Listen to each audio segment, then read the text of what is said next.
earlier this year, end of last year, start of this year, that I actually, for the first time, spoke to anybody else with ADHD.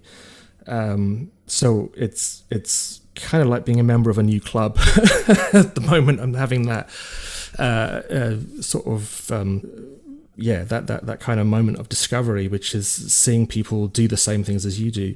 ADHD Rewired, episode 385. This is the podcast for those of us with really good intentions and a slightly wandering attention. I'm Eric Tivers. I'm a licensed clinical social worker by training and a coach by design. I'm your host, and I have ADHD. ADHD Rewired is more than just a podcast. We are a community. We are wired for connection, and you are not alone. Go to ADHDrewired.com to learn how you can join us in our free secret Facebook group. Get additional resources for every episode, including links to any resources we mention on today's show. You can support us on Patreon, sign up for our email newsletter, you can request podcast postcards to distribute to your clients and support groups, and you can learn all about our intensive online video-based coaching and accountability groups. You can do all of this at our website, ADHDrewired.com. We know that starting is the hardest part, so let's get started.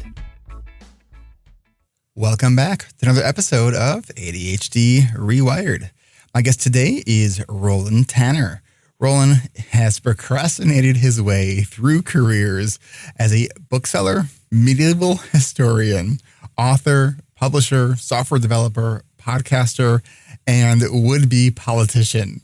He has sometimes been accused of being an entrepreneur. After a decade of battling depression, he scored top marks on an online ADHD test and was formally diagnosed with ADHD at the age of 50. Tanner, welcome to the podcast. Yep. Hi. Thanks for having me. You bet. So I think I want to start this off by kind of just sharing with listeners that one of the concerns that you actually expressed to me was that you know, what you wanted to share wasn't going to have much value because you didn't think it was going to be that interesting. And I think I just want to put that out there at the front because I think it's funny that you think that. Yeah, I mean, it's when you read out the things I've done, it's a very unplanned career. So when you're talking of sort of giving people or trying to give advice to people on how to overcome the challenges that ADHD presents to you, I'm not sure my career is a good example, but it's an interesting example. It's certainly been varied. All right. So one of the things that you shared with me, which was one of my my favorite stories that you shared, and there were a number of them, was so you're in Ontario, and you were an executive on the Ontario Liberal Party, and you decided to run for council with the primary motivation being what? A huge motivation was I really wanted to have an assistant to take care of my calendar and my email. And, this is before I had any inkling of the ADHD thing. There was partly motivated by my own frustration with the business I run. There's a successful business and I'm theoretically very happy with. But in practice, it's a very small company. So I have to do an awful lot of the executive function things because there's only two of us. So, that's the way it works. So, I really enjoy talking about politics and being in, for 10 years I was involved in politics one way or the other as sort of basically a volunteer, but, a would-be professional, so to speak. And yeah, you see, I met the Premier of Ontario on a couple of occasions, a couple of different premiers. And there's something you see with those people that they are kind of liberated by the fact that they have so much done for them in terms of organization, in terms of planning. It's literally their executive function mind is completely external. It's completely handed over to other people. And that's very freeing. And it means that they can concentrate exactly on the moment that they're in and the person they're speaking to. So the good ones, and they vary, as we know.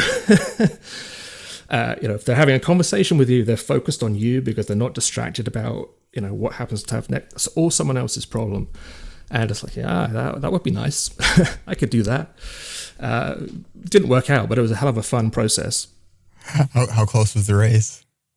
It was pretty close. I mean, there were about 5 people in the race. I came second. And I mean, I'm good friends with the person who won now. I mean, it was actually not a race where I felt I was... local politics in Canada has no parties involved, so it's not like Republican against Democrat or anything like that. It's just person against person, and it was knocking on doors, going street to street. I had a reputation through my life of being a fairly shy guy. I mean, not introvert would usually be what people say, but I have seldom loved anything more than knocking on doors and talking about politics to people. And bizarrely, again, at local level, because it's not party politics, people really like talking about it. It's not that thing of, oh, you're a politician, get off my doorstep. It's, I couldn't get off doorsteps because people wanted to talk so much. So that was a real blast. You love that. Yeah.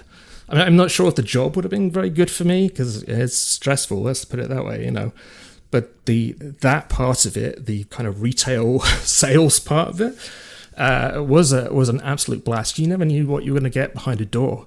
Are you familiar with the Dam Buster story? It's if you grew up in Canada or in Britain, it's well known. It's a Second World War aircraft that were very famous. They had these bouncing bombs that destroyed dams in Germany, and there's a whole huge story associated with it. And I met the wife of one of the people who flew in a plane in the mid 1940s over Germany in this horrific kind of event. Just knocking on a door one day. I mean, she must have been very, very young when she got married, because do the math. But I mean, it was so many interesting people, and for someone who with a low boredom threshold, I can highly recommend it. So let me ask you this: so. A big part of your story, from what you shared with me, is you've procrastinated your way to success in a lot of ways. Yeah. You said that you one of the things that you tend to do is you find when you're like really behind on stuff, you find ways to book yourself on podcasts. Yeah. So what were you behind now when you scheduled this one? Probably debugging client websites. So we run a publishing company primarily, but a large part of my time over the last decade or so has been designing websites and things, which is something I learned procrastinating when I was meant to be translating medieval Latin documents. So I learned to do it. It's like, I'll go play around and learn how to code. So I did that. That turned into a second job in that I could do it for other people, and it was a nice kind of added extra when you're in the early days of a business where you don't know when your next check is coming in. But it's fair to say that that's one of the aspects of my job that I find most challenging, because it's a state of constant distraction from what you want to be doing. So that's been a real difficult bit. So that's when I end up signing up for interviews on podcasts and yeah. And you're also from what I understand, a pretty decent musician. Yeah, I mean, some would say so. I have, again, there's another purely procrastination thing that. You can see in the background here. I mean, listeners won't, but you can. About 6 or 7 guitars. None of them very good. But I was talking to someone last night actually about this, and it was talking about fidget spinners, and which was something that when I first came across them, again before my ADHD sort of knowledge, I was very dismissive of. I suspect, what are these ridiculous things? Oh, what a lot of nonsense. And then it's like, well, a guitar that you mess around with for however many hours a day when you're meant to be doing something else, particularly in those days, my undergraduate degree or whatever, it's basically a very good kind of fidget spinner alternative. It's fiddling with your hands literally, and it occupies, and I have always found that it's like my equivalent of meditation, because asking me to sit still and think or not think is not good at that. So what were you actually, what were you supposed to be working on when you started learning your, these? Oh, when I was learning guitar, I mean, literally my high school, this is back in the UK before I came to Canada, the high school, they're called O levels and A levels over there. I don't know what the equivalent is here, but so yeah, I would be doing that and driving my mother crazy because she could hear the guitar noises coming from my bedroom when I was meant to be revising for exams or whatever. But yeah, I mean that is my kind of relaxation. You know, that's how I get my mind empty. Because that's definitely not a skill I particularly have. All right, so you now run an online newspaper? I mean, it's mainly a podcast. I mean, a podcast for the part of Ontario that I live in, which is called it's the GTHA, which is the Greater Toronto Area. But sort of surrounding on Toronto is an area that's called the 905, which is basically named after the telephone code. So Toronto is the 416, and the 905 is the kind of big circle of all sort of around that edge of Lake Ontario. So we called it the 905 because it's an area that there's, I forget how many million people there are, about 4 or 5 million people living here, and it's growing pretty much exponentially all the time. And yet it's kind of seen as this boring kind of suburb. I mean, it was traditionally very, very suburban, very white, very people who jumped on the train and went to Toronto to work. Whereas now it's, one of the most ethnically diverse areas in Canada. What used to be suburban towns are becoming major cities with all that comes along with that, the challenges and the difficulties and the good side of things as well.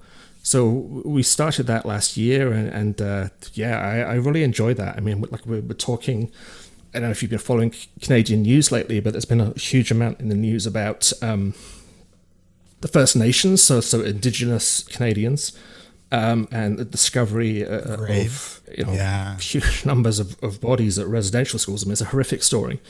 So I mean, tonight, literally this evening, we're going to be talking to someone who works in the local school board, who is a First Nations person who was involved in something called the Sixties Scoop, which is where basically children were taken away from their parents during the 1960s, 70s, and 80s. So that is fantastic to feel, even in a limited way, that we're contributing to more knowledge of where we live. The average level of knowledge of First Nations and Indigenous issues in Canada is close to zero. I mean, I think that's a general North American problem, but certainly not exempt here. But there's something at last, finally, 100 years too late probably, something of an awakening happening to what actually happened and what, to an extent, is still happening here. So that playing hopefully a positive role in that is a lot of fun. It sounds like when you are kind of interested in something, you go in pretty deep. Yeah, that's got me into a lot of trouble. Yeah, well, like how? Because short version, because I have a job that like I say, I've been accused of being an entrepreneur. I'm an accidental entrepreneur. I'm not very business minded, if I'm completely honest. I'm not driven in the way that many people are by that. However, that's what I am. And I mean, as you know, running your own business is tough, and it tends not to be a 9-to-5 proposition. So if I'm meant to be doing that 9-to-5 plus, then I go and dive in, I just start a podcast, which is going to make no money whatsoever, but it's kind of fun. And maybe it will make money one day, but not in the short term. Or, hey, I'll just run for council, which is like a 6 months, basically, where the only thing you're doing is knocking on doors and talking to people. That can be a challenge for family members, quite understandably, to deal with that. And, much as, I feel... What's that boredom threshold thing, isn't it? Like if I'm just doing my job, which many people would be happy with, I feel that that's not enough. It's like, well, this is boring. This is just, yeah. So Yeah, it's brought it's rewards, huge rewards. When I talk about it like this, I think, hey, it's not such a bad life, but with it, huge challenges as well. And one of the rewards has been you got to write 2 speeches or parts of speeches for the Queen, which I'm going to ask you to talk about that story as soon as we come back from break. So we will be right back. Support for ADHD reWired comes from our coaching community, which includes our award-winning coaching and accountability groups that meet 3 times per week for 10 weeks, and our alumni membership community, where all of our alumni can get ongoing support with maintenance and continued growth. What if you could work with other adults with ADHD to develop the skills and strategies to help you feel less overwhelmed and more in control of your life? What if you could offer and receive accountability to actually do your most important things each day? And on those days when the ADHD wins, what if you could have a team of people who were there to help you figure out what you need to do to get a fresh start tomorrow? Imagine learning, planning, and productivity skills designed for people with ADHD alongside people with ADHD. Imagine being able to learn these things in a space that feels so good to be in that you are actually able to let go of that heavy burden of shame. We are wired for connection, and you are not alone. If you are sick of trying harder and you're ready to try something different, and you could fully commit to 5 to 7 hours a week for a 10-week intensive coaching program, then head on over to coachingrewired.com. Whether you've been thinking about joining us for a while, or you're new to the podcast or new to ADHD, since 2014, more than 700 people have gone through our program. So if you're ready to learn the skills and strategies to live better with ADHD and to get supportive accountability from like-brained people just like you, take the next step. Go to coachingrewired.com.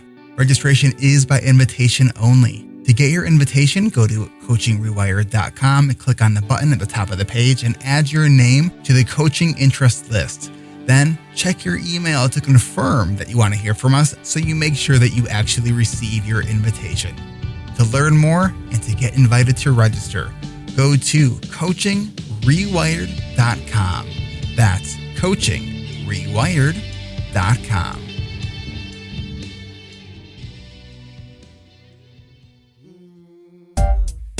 Paying bills, cleaning the car, handwritten thank you notes, changing the litter box. What do all of these things have in common? Well, they're not always fun, but they are things that our members of the Adult Study Hall membership community have completed since joining our virtual co-working space at adultstudyhall.com.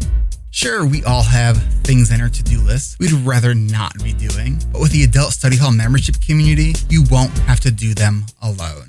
With real-time accountability, other members have finished decluttering a room, packing up for a move, which I know is not fun for our ADHD, booked appointments, and yes, members have even studied for school and made progress in writing papers. Access to the Adult Study Hall membership community is only $19.99 a month. With your membership comes access to Adult Study Hall 24/7 or ASH 24/7, a dedicated room that is open 24 hours a day, 7 days a week.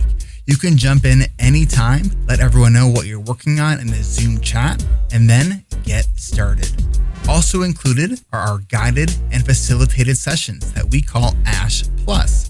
If you have a task or 5 on your list that make you go, I don't really want to do that, then you can join Taskbusters every Thursday to get you started. You can even work on job search related tasks, work on your resume, update your LinkedIn profile, and work with an HR specialist in our Career Accelerator sessions, also on Thursdays.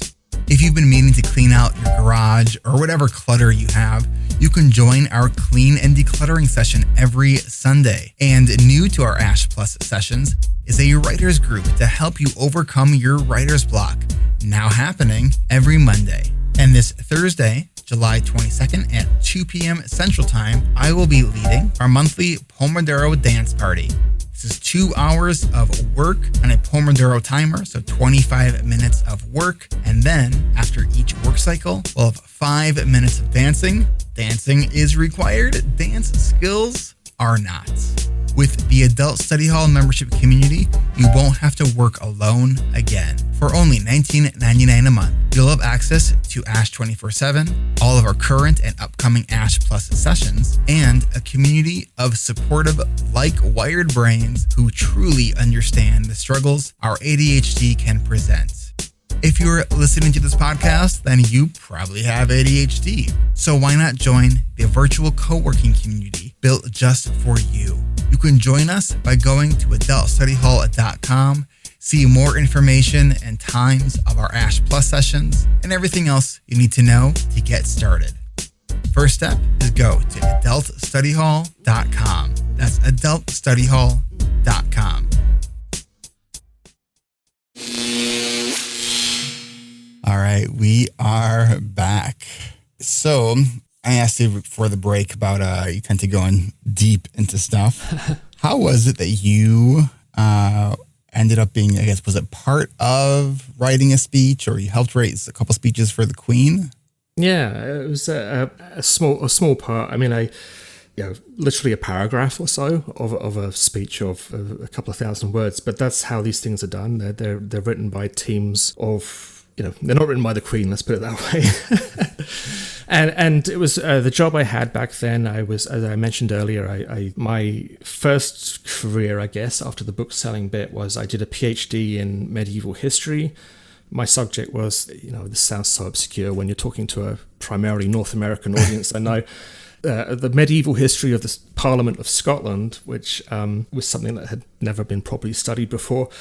And it happened at a time in Scotland where I was living then. I was at the University of St Andrews, where Scotland was actually also simultaneously in the process of getting its parliament back for the first time since 1707. So it's somewhat like, not entirely similar, but it's like a US state not having its own, trying to remember the right terminology here, its own representation? That's the word I'm looking for, yeah. Its own, its governor and its, everything else that goes along with that. Getting that back after having not had it for a few hundred years. So it's kind of not federal, similar to the federal kind of setup. So it was a real period of kind of, again, political and historical awakening in Scotland that was kind of fun to be part of. As part of that, when the new parliament opened, the Queen was invited to open it the first few times that it was held. I think she's allowed to turn up whenever she wants. And she has to write a speech, and of course history was part of that, so it's like, we'll get some experts on the Scottish Parliament to write some paragraphs. So I think I mentioned to you in the pre-interview a couple of months ago that you're sworn to secrecy, so everybody listening, this is, I won't be able to go back to the UK now. I'll be hung, drawn and quartered, no doubt. But I'm sure it's no surprise to anybody that the Queen doesn't actually write this stuff and is not an expert on medieval Scottish history, But it certainly looks good on it's a nice story for the resume, I got to say. So what did you learn from that experience? I mean, you get always really just sounds like you kind of find these opportunities in various capacities. Well, the most frustrating thing about that was the being sworn to secrecy, and I feel like I'm past the statute of limitations now, and I can say what I like.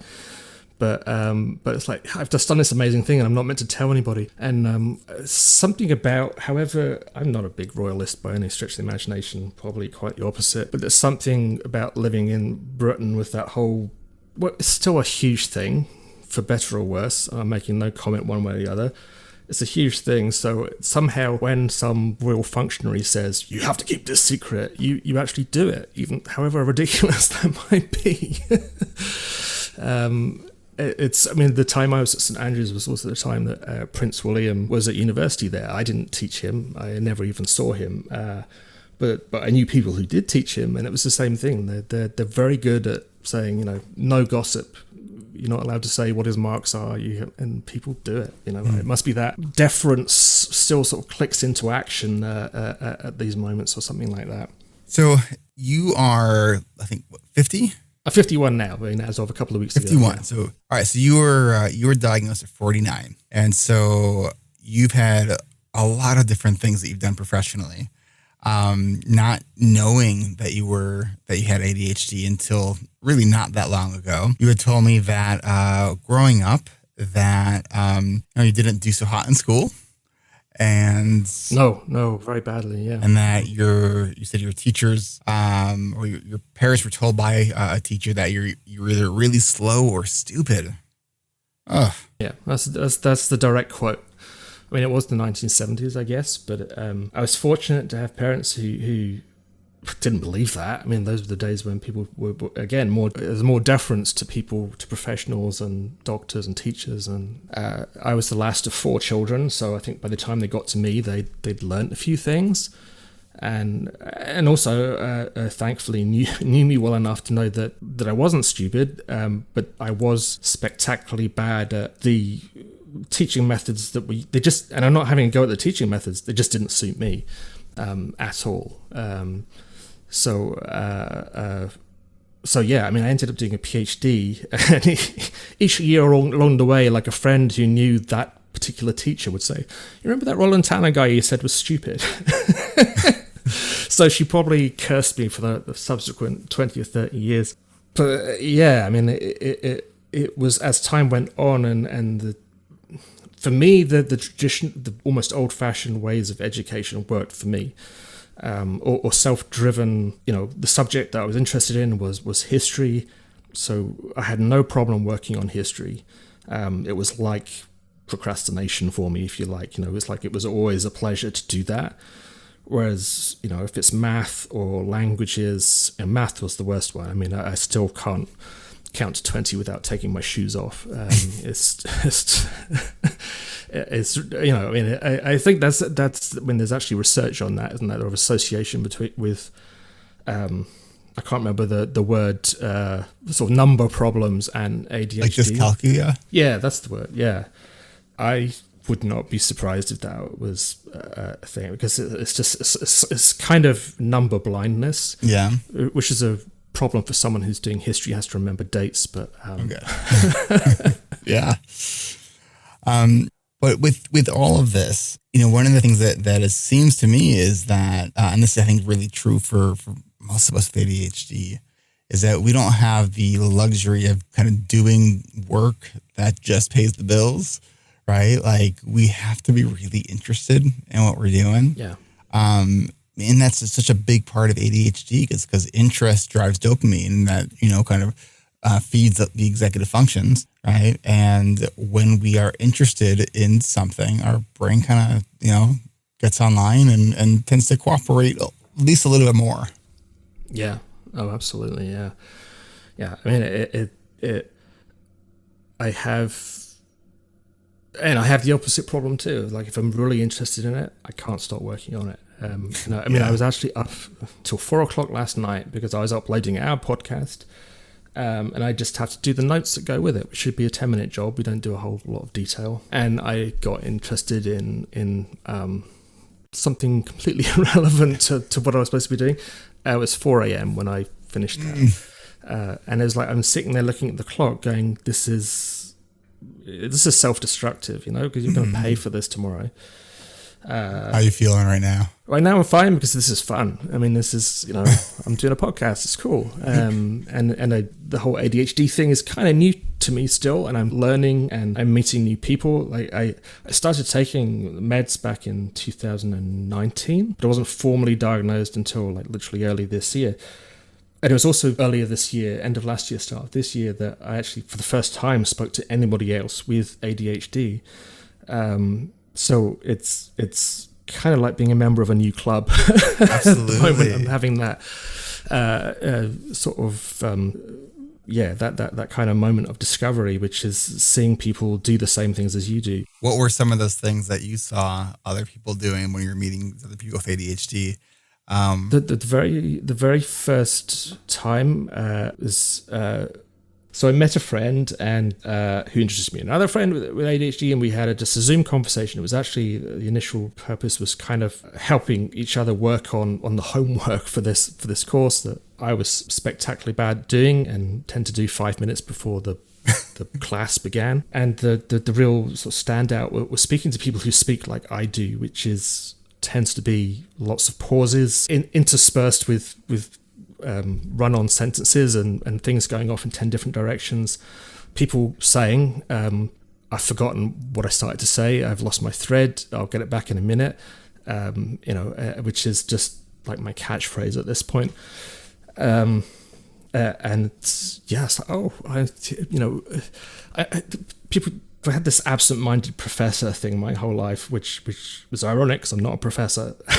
But the absent-minded thing, I've done some truly incredible things because of a bad memory. Like I turned up for an aeroplane to fly from Scotland in a blizzard, like a really bad blizzard. Made the taxi driver drive me through snowdrifts to Glasgow airport, got there, stayed the night in the hotel, went to the desk next morning. You don't have a flight today. It's actually a week and a half away. Meeting other people with that kind of absent-mindedness, if maybe not quite as extreme as mine, it's kind of lovely, It's like that moment of recognition is powerful. I know when you share stories like that with other people with ADHD, the reaction you're not going to get is, how could you do something like that? Yeah. It's more of a, well, check out what I did, right? I've done some doozies. Another good one I was just I'll mention just because it's fun was this is decades ago now. With my future wife at that point, we lived out in the country in rural Fife, surrounded by cows and fields and stuff. And, you depended on a car for everything.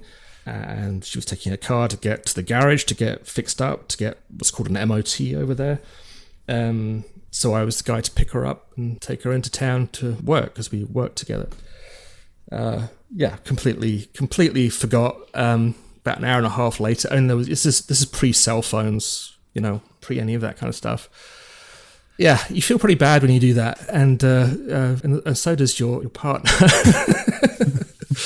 It's like, oh yeah, you're a great catch. But I have to imagine that with your diagnosis now, it puts all of these things in perspective. It does, yeah. I mean, I still find myself, I think, through force of habit. I'm good about laughing about it and joking about it probably when I'm here, and that's one of my defense mechanisms as well, to say, oh, I'm such a doofus, However, on my own and on day to day, you still do that thing of just thinking, why are you so stupid? Why can't you do these simple things that other people can do? The meds really help. So compare it to wearing glasses for the first time. When you suddenly realize that grass isn't just a green blob; it has blades. I don't know if you've ever worn glasses, but I have quite bad eyes. Sorry, I wear contacts, so yes. All right, yeah. So you've had that moment of discovery of, the world has sharp edges. And it was like that when I started sort of taking meds of suddenly finding I had the ability to do stuff that other people did. Like, such a stupid example to use. I tidied the drawer. And it's still tidy, actually. It's one of my major achievements. Well, that's amazing. It's like my special project now. I look after that drawer. And it was like, it's amazing. I was just so ridiculously proud of this. Meanwhile, I'm running for council or writing speeches for the Queen or whatever. And that just feels like foolishness. I think it's so relatable, too. Just that the whole idea of, like, on one hand, we can do these really, from the outside, some pretty incredible things. And at the same time, there are some things that from the outside would seem to be really easy, but are not. And when we actually do it, like, we feel like, holy crap, is that a win? Yeah. I mean, and these things will make you feel happy, like picking up clothes off the floor, keeping the bathroom tidy. I really suck at those, but when I do them, I feel amazing. But so what I want to do is take a real quick break, and if you're walking around your house, maybe you can pick up the underwear that's still on the floor that's you've been passing for a week, and we'll be right back. If you like ADHD Rewired, then be sure to check out our other shows we have on the ADHD Rewired Podcast Network. Here on the ADHD Rewired Podcast, we have something for everyone. For tips and strategies and really satisfying dad jokes in 20 minutes or less, check out Hacking Your ADHD with Will Curb. Parents or those working with kids, check out ADHD Essentials with Brendan Mahan. For a personal audio journal giving a voice to her peers as an Asian Canadian with ADHD, check out ADHD Diversified with MJ Siemens, who is now also the new editor and post-production manager of ADHD reWired. And if you're a late diagnosed woman, or you're interested in late diagnosed women, and you're curious about how hormones affect your ADHD, then check out the ADHD Friendly Lifestyle with ADHD reWired coach Moira Mabin. And coming this August, Will Curb of Hacking Your ADHD and ADHD reWired coach Roxy Martin are coming together with their brand new show called Wait, what was the question? Find all of us at ADHDrewired.com and click on Podcast Network under the Podcast tab so you can easily subscribe and share all of our shows. I could really use some fresh reviews on Apple Podcasts. These reviews do help other people find this show, and they do also kind of make my day. So go and leave a review, and thank you. Meet all of us every second Tuesday of the month at 12:30 p.m. Central for an hour of live Q&A on Zoom. To register, go to ADHDrewired.com/events. Come by with your questions and hang out with me, Brendan, Will, MJ, Moira, Roxy, and Barb, all on Zoom. It's a lot of fun. You won't regret stopping by. That's ADHDrewired.com/events to register.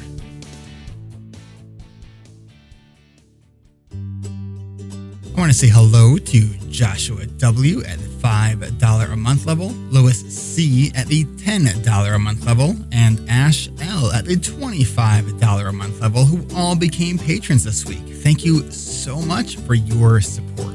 Do you want additional support and more perks from this podcast? Go to ADHDrewired.com/Patreon to see all the levels and all the perks.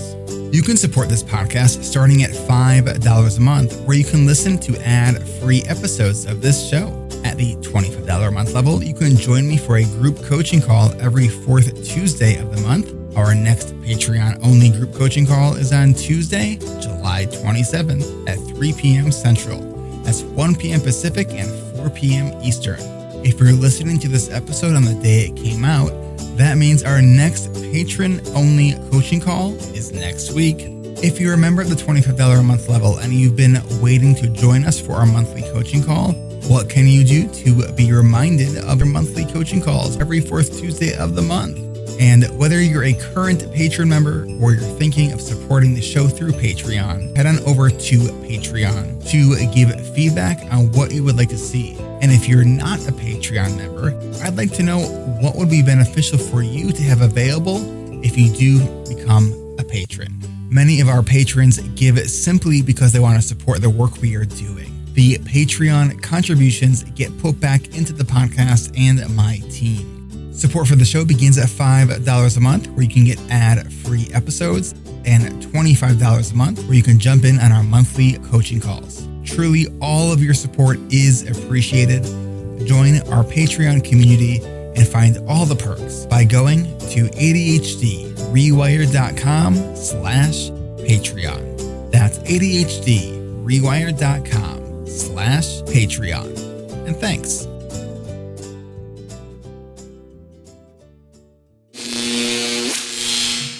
All right, we are back. As you kind of have been reflecting a bit on, making sort of sense of all the things that have happened in your life through a new lens of understanding now that you have ADHD, you were sharing too that some of the sort of self-talk can still be pretty tough. Definitely, yeah. What have you been doing to try to address some of that, and so it doesn't have as big of an impact, or is that still kind of a big struggle for you? It's still a big challenge. This is a very transitional point in my life, I think, and it's part and parcel of that are sort of the ways of thinking that I have gotten into over 20, 30, 40 years or more, of you wear grooves into your mind by saying something enough times. I know I use kind of self-deprecation and that kind of Hugh Grant British, oh, I'm such a doofus thing as a defense mechanism. But when you say it often enough, you believe it, right? So it's like, oh, I'm don't mind me, I'm an idiot. And I know I had to stop doing that, but it's so incredibly ingrained that, and I feel like I have no sense of humor without it. So I was like, I need to learn new jokes. I'm not that funny, but it's learning to feel good about being confident, rather than embarrassed about being confident. I mean, again, it's partly a cultural thing, but it's also, these habits are just, by the time you hit 50, if you've been doing it for that long, it's like trying to change your brain is much more difficult at this age. The course I took part in last year was a whole bunch of young people. It was a DBT, dialectical behavioral therapy thing. It was difficult for someone with ADHD because it's not particularly geared for our way of doing things, like the homework was a problem. However, that's by the way, seeing young people, they could just learn new skills so much more quickly than I could, because they could kind of, I guess they're just more adaptable, right? So you saw young adults with serious challenges of one kind or another turning their lives around in the course of this, sort of 10-week course or so. And meanwhile, I'm here with my PhD or whatever and all these other things I've done, finding it like hugely challenging to change the smallest things. So it's definitely very much a work in progress. Roland, now, I know I'm not your coach, but can I challenge you on something that you just said? Please do. So you said 51? Yeah. All right, you're 51, and you said that it's much more challenging to learn new things, and I sort of almost hearing like, oh, you're too old to learn these things. Right. Mm-hmm, mm-hmm. So the bottom line of that is bullshit. Fair enough. Okay. Like, I've worked with lots and lots of people. Mm-hmm. I've worked with we've had people in our coaching groups who are, in their 70s. Mm-hmm. Right. And they can make these changes. Right. Like this idea that you can't teach an old dog new tricks, like that's kind of been disproven. Right. Yeah. Like, does it take more work to create new connections and develop new sort of neural networks for thinking? Yeah, but it does work. I remember many years ago having, after sort of teaching as a clinician, a lot of this sort of acceptance of kind of what is, and then sort of that concept being very intellectual at the time, and practicing it, and not necessarily really feeling the impact of it. I remember having I was on the verge of a panic attack, like at the gas station. And I remember like, I just got curious about the feeling and I just really kind of lead into it. And like, I felt like it was like, oh, that's what that's supposed to feel like, right? Like when you sort of let go of the resistance. So I remember the thought that I had in that moment was like, oh, I don't have time for this anxiety today. I have so much to do. Right. And it's like, oh, that's a great way to just spike the anxiety. Like tell yourself you don't have time for it. And so when we sort of accept kind of what is, you can kind of pull back in a kind of mindful way and, there's a negative thought, right? And then try to replace it. We have our itty bitty shitty committee, right? That all those voices in our head that tell us all the reasons why we're not good enough, right? They're trying to keep us safe, but they're not really, they don't do that good of a job. So you can say, thank you for your input, committee, but we're going to go this direction instead. Mm-hmm. Right. And so it's, even changing it from I'm so stupid to, oh, that was a careless mistake. Or that was even if, I don't know if I would want to say that was a stupid mistake, but focusing on the mistake itself versus you. Mm-hmm. Mm-hmm. Right. Or Brendan Mahan has this thing where he goes, oh, sometimes the ADHD wins. Yeah. Right. I'm getting there. I'm chipping away at it. I think that's really my project for the next year. And I pride myself on give yourself more than a year. I'd like to see progress over the next years, put it that way. Whereas Sure. I feel my progress has been slow so far. Well, keep this in mind too, because I know that especially people with ADHD, like we want progress yesterday. Yeah. Oh boy. Yeah. Right. And there's a great analogy that has to do with melting ice. Take ice at a sub-zero degree temperature.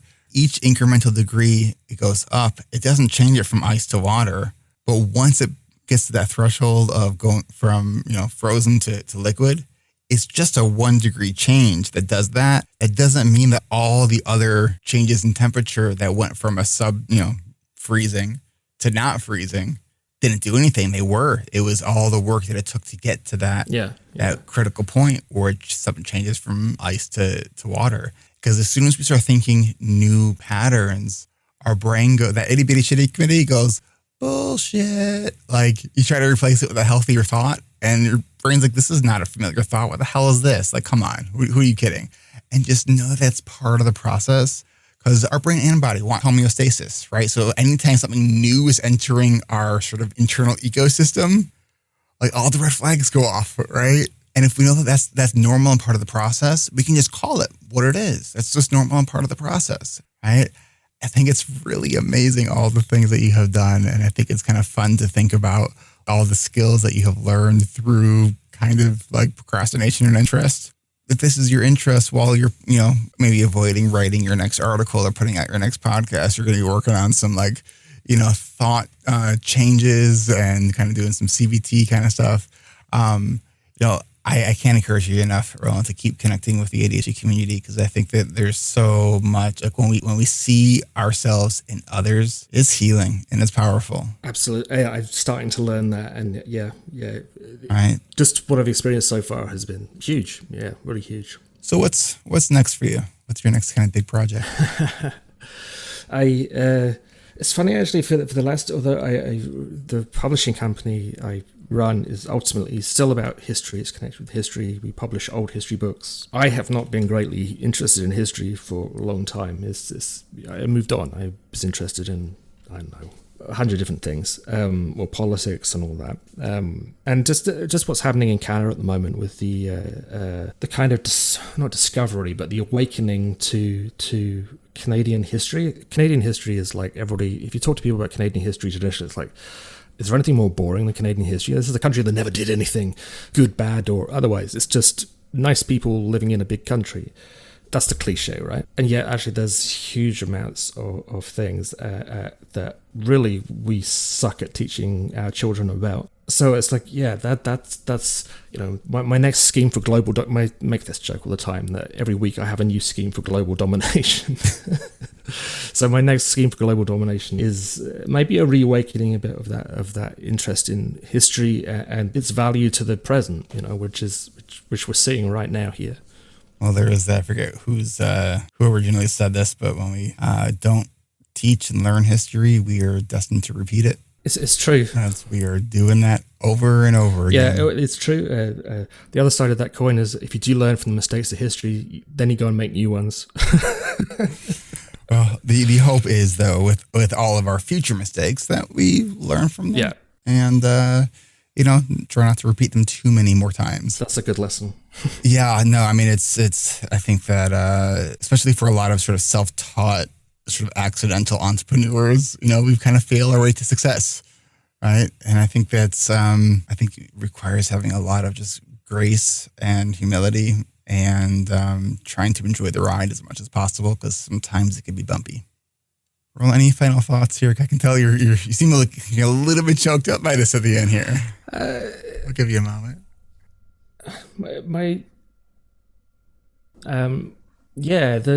The thing I hope to learn, I've come second in a lot of things. My political career, I came second. I mean, I could have stuck with it, and I decided I didn't want to because I'd kind of done that. I'd played that game, and I got everything out of it that I kind of wanted. And guess what? A lot of politicians aren't the nicest people, and I'm not sure I would have really wanted to work with them. There's exceptions to that rule. There's good ones, bad ones, just like everything else in life. The lesson is that I've had a bunch of crazy, disparate, disconnected kind of careers, completely by accident, completely kind of unplanned in many ways, and that's okay. it's been more interesting that way. And I haven't been the best at anything, but I've been pretty good at a lot of things. And taking some kind of pride from that is something that I would like to be able to do as time goes on. For people who are interested in your podcast and publishing company, for all the history and Canadian news nerds out there, where can they find your stuff? So the podcast is at 905er.ca. So that's the number 905er.ca. And the publishing company is Tanner Ritchie Publishing. Well, that's tannerritchiepublishing.com, TANNERRITCHIE.com. And if you're into, super nerdy, real history stuff, that's the place to go. Awesome. And we'll definitely get the links to that on the show notes. Well, Roland, thank you for sharing your story while you're still on the journey, as we all are. Well, it was an absolute pleasure. Thanks so much for having me.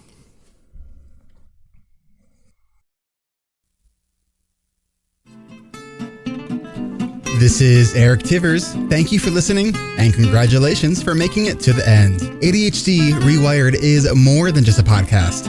We are a community focused on learning, growing, and connection. The website is ADHDrewired.com. You can find time-stamped summaries and additional resources for each episode. Apply to join our free and secret Facebook community.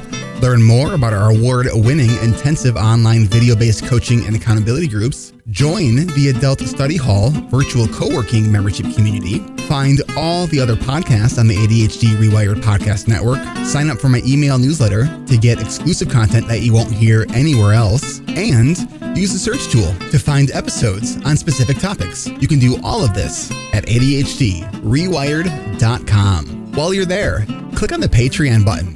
If you are a regular listener, consider making a monthly contribution by becoming a patron. If you are able to financially support my work, it would mean a lot. This show is free to you, the listener, but it's not free to produce.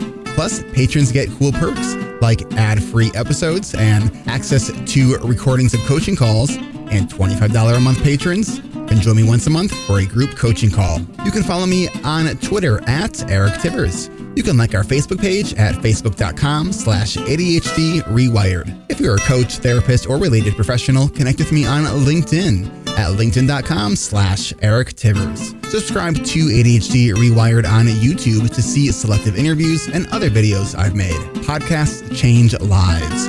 You can make a difference in someone's life by spreading the word about this podcast. Mention it in your online communities on Facebook, Twitter, Reddit, or wherever you hang out online. And be sure to share it with your friends, family, your therapists, your coaches, doctors, siblings, parents. And if you, your coach, therapist, doctor, or ADHD support group leader would like a pack of podcast postcards to hand out, you can request those at the website, ADHDrewired.com. If you're a member of CHAD, ADA, or any other ADHD support group, please be sure to tell them about this show and all the shows on the ADHD Rewired Podcast Network. You can even show them how to download it on their phone. And if you really loved this particular episode, please hit share on your podcast player. I'm only one person, and I do count on you to help spread this message. One of the biggest things that you can do to support this podcast and help other people discover it is to leave an honest rating and review on Apple Podcasts or any other app that supports reviews. And don't forget to hit subscribe so new episodes are automatically pushed to your favorite podcast app. Looking for more ways to listen and learn? Get a free audiobook and a 30-day free trial at Audible by going to audibletrial.com/ADHD rewired. Here is my list of must-listen-to audiobooks updated July 2021. Nonviolent Communication by Marshall Rosenberg. Attached by Amir Levin and Rachel Heller. Atomic Habits by James Clear. The 5 Dysfunctions of a Team by Patrick Lencioni. Crucial Conversations by Carrie Patterson. The Coaching Habit by Michael Stainer. The Body Keeps Score by Bessel van der Kolk. Rest by Alex Sujong Kim Pang. The 5-Second Rule by Mel Robbins. Make It Stick. The Science of Successful Learning by Peter Brown. The Productivity Project by Chris Bailey. Meditation for Fidgety Skeptics by Dan Harris. Change Your Questions, Change Your Life by Marilee G. Adams. I always recommend to my coaches and admin that they read that book. The One Thing by Gary Keller, a required reading for all of our coaching group members. Procrastinate on Purpose by Rory Baden. The Four Tendencies by Gretchen Rubin. The Art of Asking by Amanda Palmer. And if you're looking for something a little bit more magical, I have fallen in love with the Harry Potter series, and the narrator, Jim Dale, is amazing. And of course, if you haven't yet boarded the Brene Brown bus, all of her stuff is great, starting with Gifts of Imperfection, Daring Greatly, Rising Strong, and The Power of Vulnerability. And if you're an entrepreneur or leader, be sure to check out her book, Dare to Lead. Do you have something that you would like to share?